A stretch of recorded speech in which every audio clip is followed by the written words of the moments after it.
ಏಕಂ ವಿಷರಸಂ ಹಂತಿ ಏಕಂ ವಿಷಃ ರಸಂ ಹಂತಿ ಶಸ್ತ್ರೇಣೇಕಶ್ಚ ವಧ್ಯತೆ ಶಸ್ತ್ರೇಣೈಕಶ್ಚ ಬಧ್ಯತೆ ಸರಾಷ್ಟ್ರಂ ಸ್ವಪ್ರಜಂ ಹಂತಿ ಸರಾಷ್ಟ್ರಂ ಸಪ್ರಜಂ ಹಂತಿ ರಾಜಾನಾಂ ಮಂತ್ರ ವಿಪ್ಲವಃ. ರಾಜಾನಾಂ ಮಂತ್ರ ವಿಪ್ಲವಃ. ಒಂದು ವಿಷವು ರಸವನ್ನು ನಾಶ ಮಾಡುತ್ತದೆ.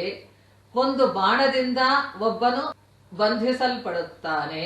ಆದರೆ ಬೇರೆ ರಾಜರ ಮಂತ್ರ ಉಪದ್ರವಗಳು ರಾಷ್ಟ್ರವನ್ನು ಮತ್ತು ಪ್ರಜೆಗಳನ್ನು ಕೂಡ ನಾಶ ಮಾಡುತ್ತವೆ.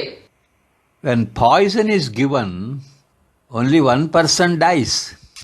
When attacked by a weapon, only one person dies. But all the people in the country, along with the king, will be destroyed when he makes incorrect decisions.